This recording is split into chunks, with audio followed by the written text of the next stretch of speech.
The holy city of Jerusalem under fire. Images like these coming in from Israel all day.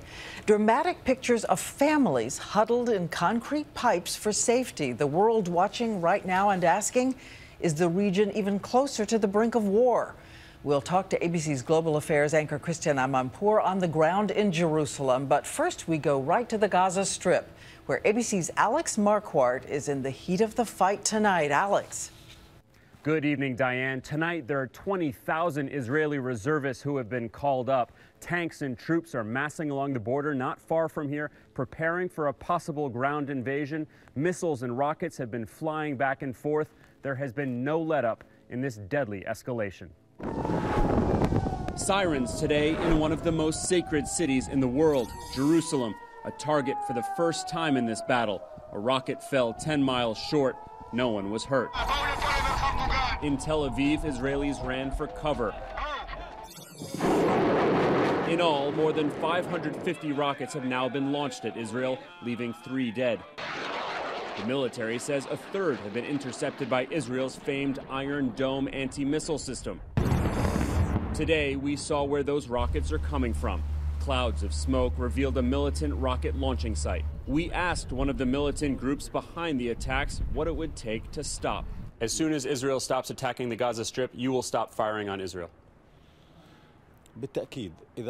Of course, he said, we wouldn't fire rockets if Israel wasn't killing us. For days, there has been almost no let-up in the Israeli warplanes' hammering of Gaza. 30 Palestinians have been killed, most of them civilians. At Gaza's biggest hospital today, we saw a steady stream of wounded arriving, including children. In the ICU, men with traumatic brain injuries. Ahmed Darmouche, 21, is brain dead, and doctors are not optimistic.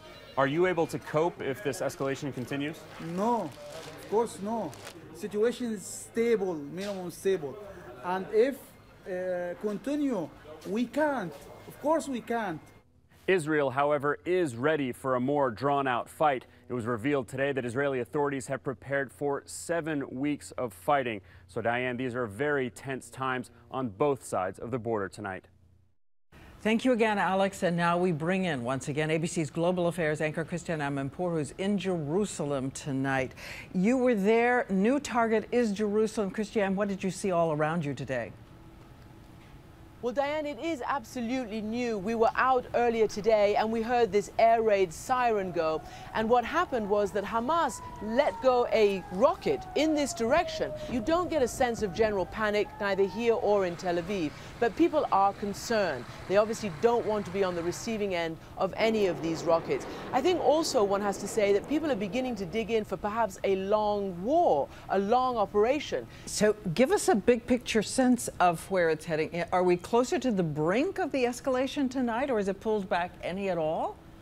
I don't think it's pulled back any at all. They've already started closing roads around Gaza, and everybody wants to know, what does that mean? People expect that there will be some kind of ground operation, but nobody knows quite when. And it looks like it could start the sort of escalation that could, as I say, be a war of attrition, sort of Israel trying with all its might to stop these missiles, to go after the launching sites, to go after the operatives, but it's difficult. But it sounds as if you're saying to me that the next 24 to 48 hours are absolutely critical in which direction this goes. Diane, I think that's absolutely right. The next 24 to 48 hours will be critical to see which way this goes. If there are more long-range rocket attacks, if they do target Jerusalem, if they do inflict heavy casualties in places like Tel Aviv, well, that will change the equation, no doubt.